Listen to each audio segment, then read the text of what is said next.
Okay, I can never tell if that's the microphone's picking it up. So, can you guess the theme? Syndication answers only.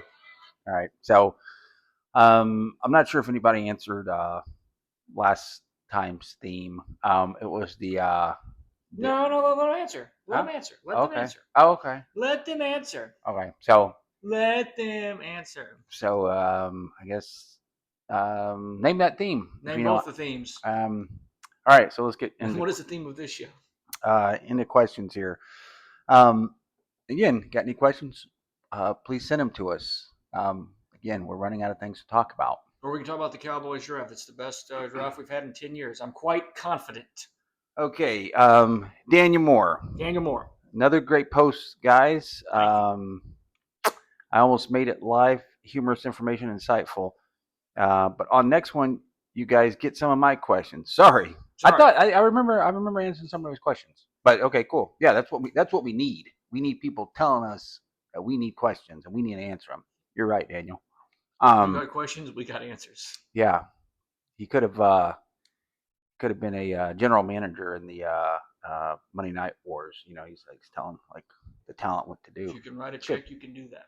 Okay, so Daniel Moore, you asked about your goatee. He said the goatee is good. Thank you, but I've since shaved. It can grow back. So this one, did you guys see the documentary on Chris Adams, Gentleman's Choice? It was done by Mickey Grant. Yes. All right. Yes. I lived through it.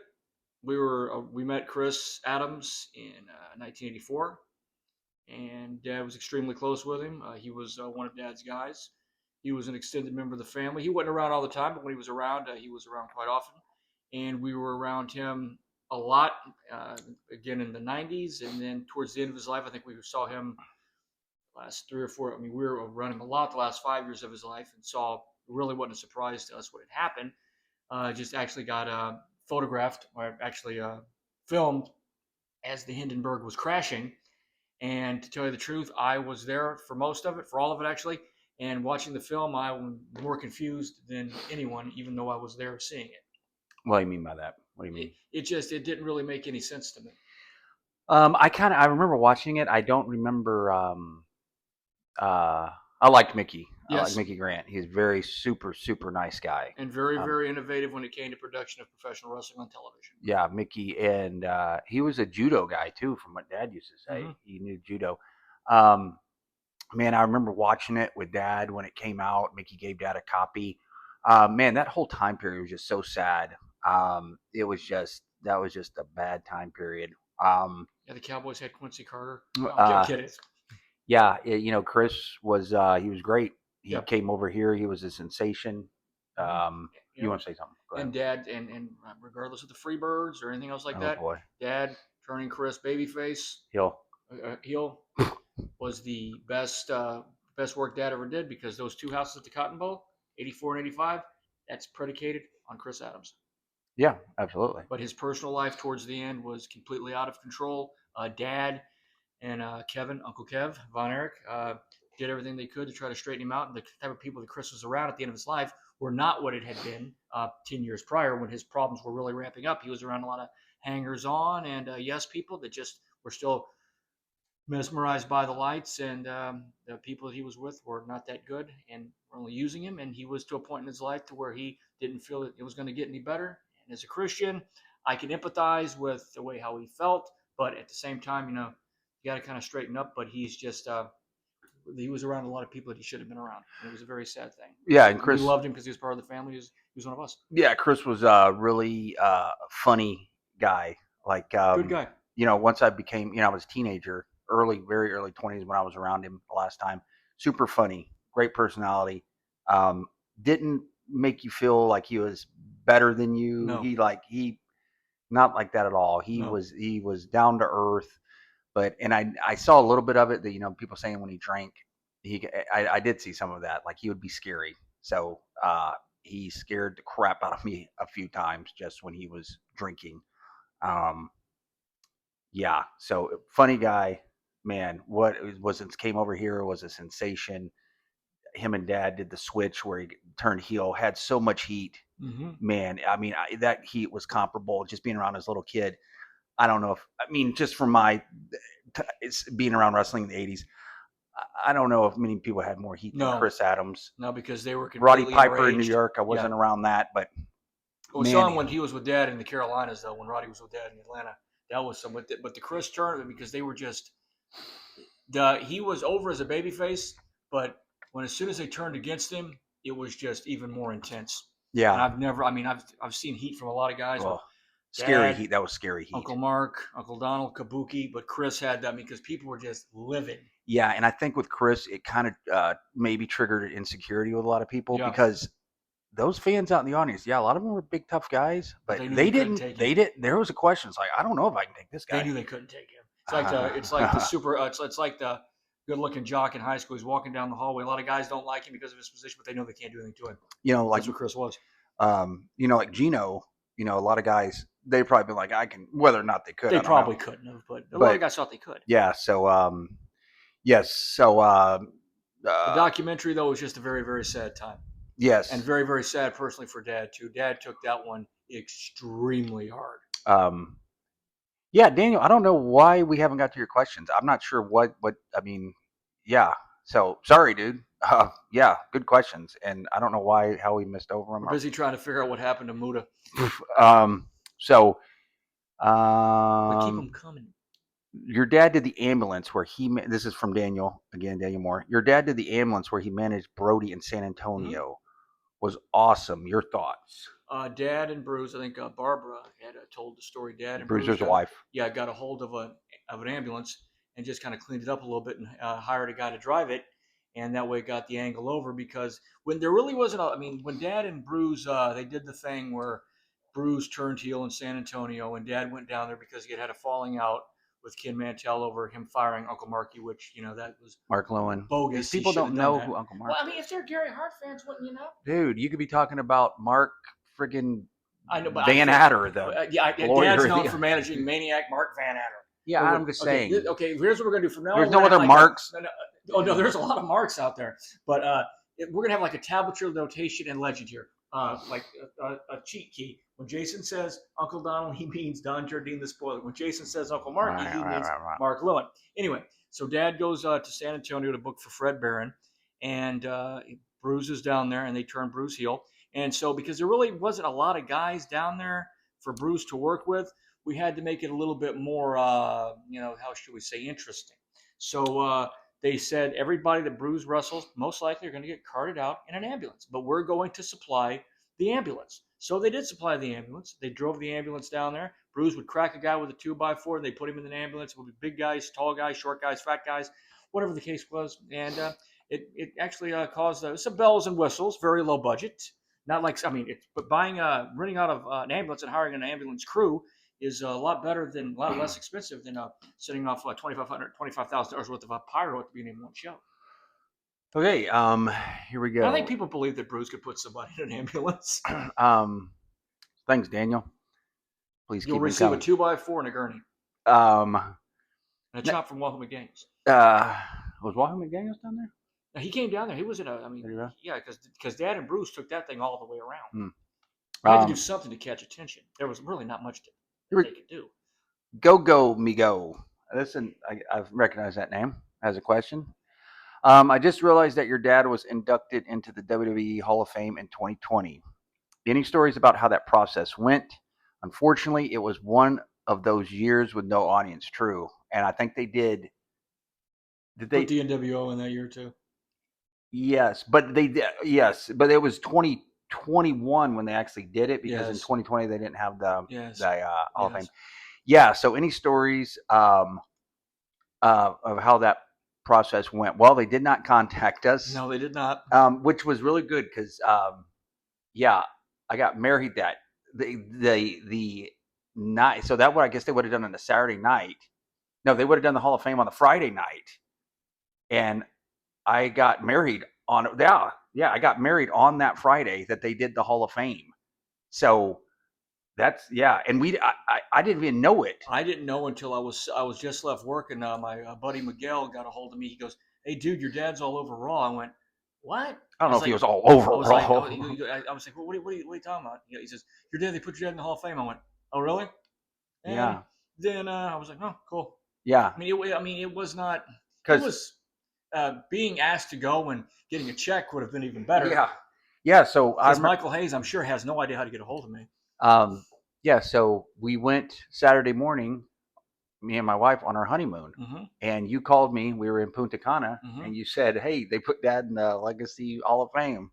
So I mean, I was out of the country, so they didn't. That's call my us. joke. I'm out of the country. They didn't. They didn't call us, and from what I heard, they didn't call Bruce either, or they didn't call Barbara or Jeff for it. And but it's cool. Yeah, I mean, and I know Sid's son isn't exactly happy with the treatment that he got here recently, but and Sid's boy made a lot of comments about his dad. They're very true. Sid was hard to control, and he knew his value, and he knew his worth, and he knew what he could do, and he was a stand-up man.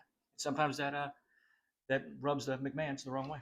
Going back to but it was nice to get him put in. I mean, it wasn't like winning the Super Bowl or anything, but it was an acknowledgement, because after a while, it's like not having Kiss or Motley Crue in the Hall of Fame. It becomes like an Addams Family bar mitzvah. It becomes farcical, because there are certain guys like Dad, Bruiser Brody, Sid Vicious that are a bitter pill that those kind of people got to swallow after a while. But so it was like a burying the hatchet type moment. All right, so good question. Go. But a check would have been even better. Yeah. Which I'm still accepting checks. If you want to give me some money, you will not find my pockets to be sewn up. So next question, KPLLC. Okay, I have a question about the Texas Wrestling Federation. I only discovered it within the last decade or so through YouTube, but back in 90 or 91, I was an avid reader of the wrestling magazines, especially the After mags. Oh, yes, Mr. Apt. What surprises me is that, as far as I know, Texas Wrestling Federation was never mentioned or listed in any of them.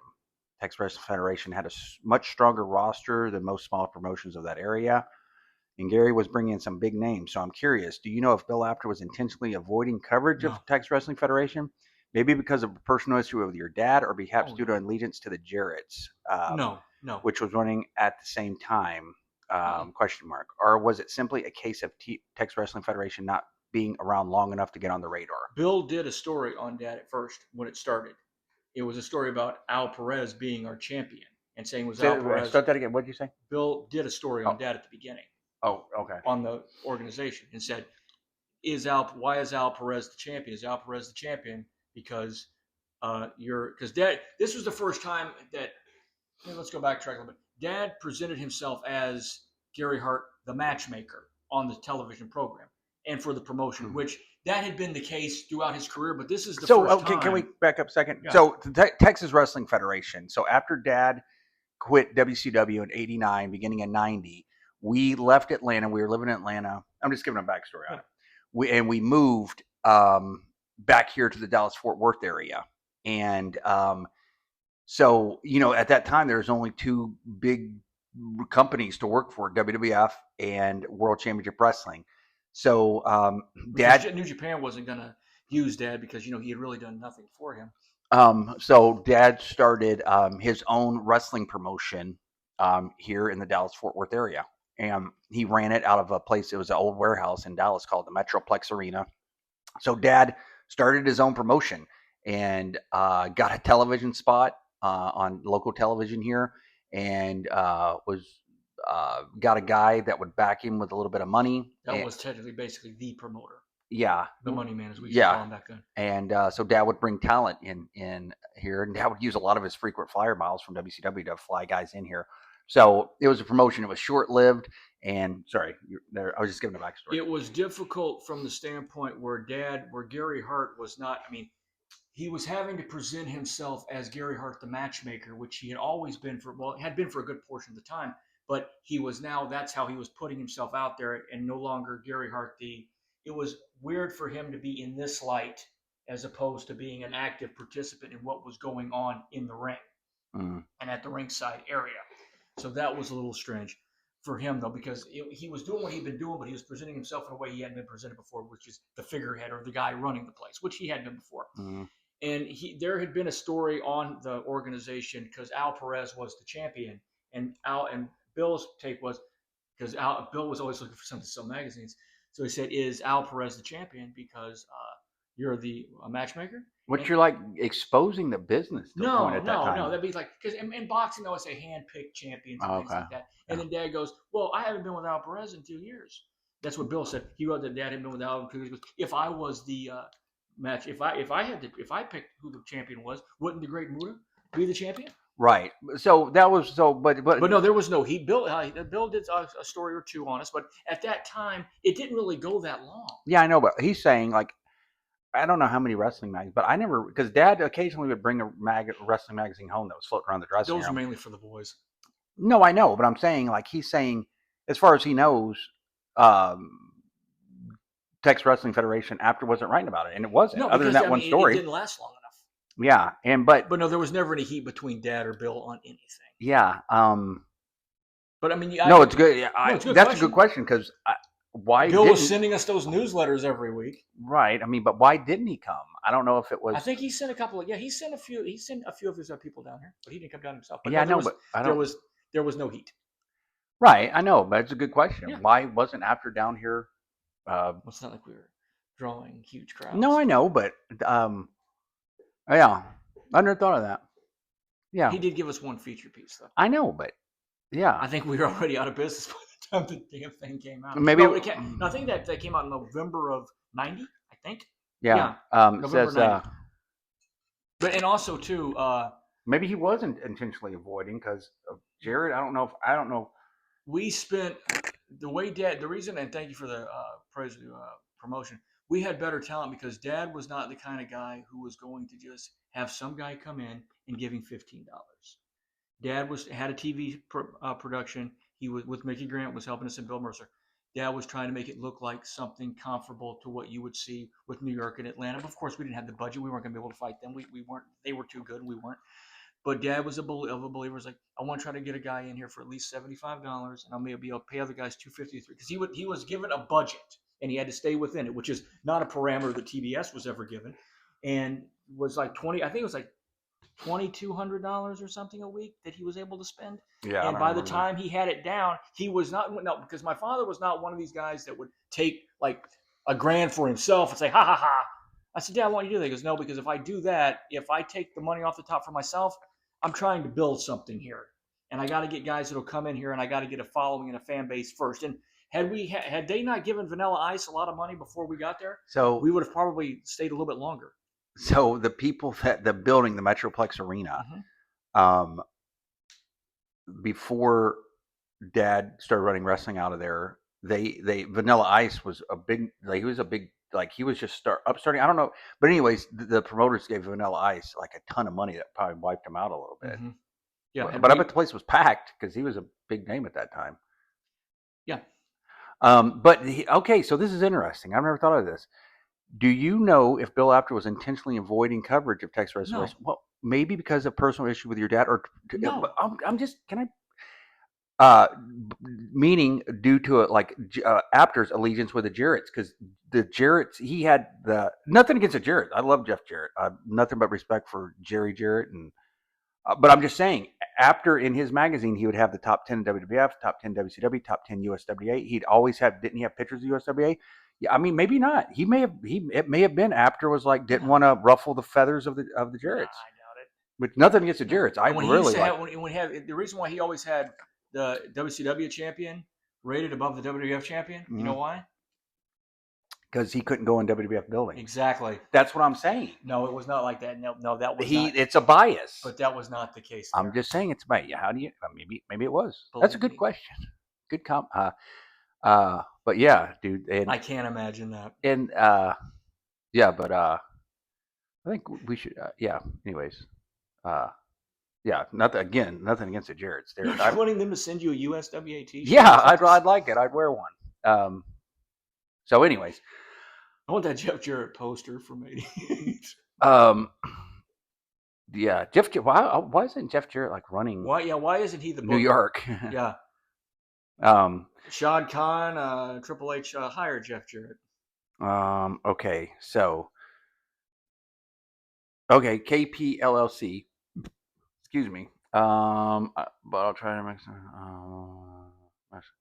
My first comment is about Gary Hart being one of the greatest managers ever, or at least one of the best of his era. Other top managers would include Bobby Heenan, Jimmy Hart. Jimmy Hart is a very nice guy. I met Jimmy Hart a couple times. what makes Gary stand out to me is that while most of the other managers leaned heavily into comedy, that's true. Because it worked for Vince. Gary brought something different. Even though he could be funny, his presence was threatening. He felt like the monster heel of managers, someone who added real danger and intensity rather than just entertainment. I remember Jim Ross said he can say a lot of things about Dad, about Gary Hart. He goes, but Gary never made him laugh. Yeah, and Dad was a funny guy. Dad was funny. I mean, off camera, like that was funny. But yeah, definitely. Because it was about heat back then. Yeah, and Dad leaned towards. Yeah, because I mean, unless you have dangerous heat, then what does the babyface overcome? Yeah, and I did notice, and I remember Dad kind of talking about it a little bit. I forget what I was watching, but they were showing like something was Dad with Muda, but Dad backed away from that because if he's with Muda, he backed away. Because if he's actively involved in that, then Muda doesn't look as strong. Right. Because Muda, his whole thing was he was a weapon that didn't need any help.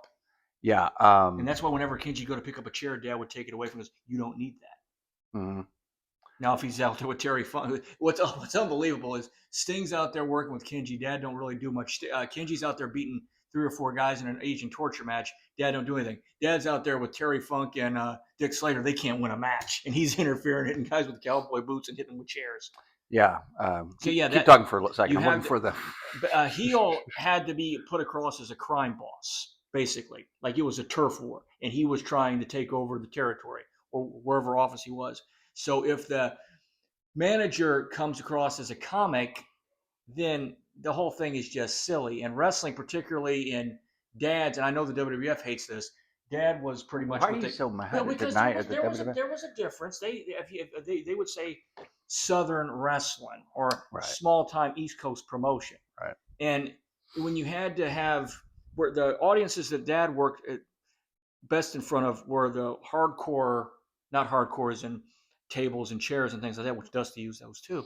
The Southern, like Florida, Carolinas, Georgia, Texas, Mid-South, where the people were really, really into it. And a lot of times the Southern fans would get more angry. So trying to generate as much heat as you could was the best. And you couldn't really have somebody that was, laughable.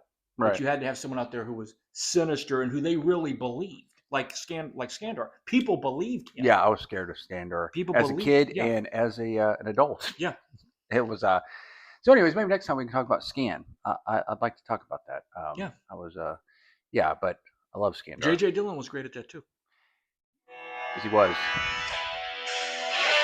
Is that it? I'm done. You're done?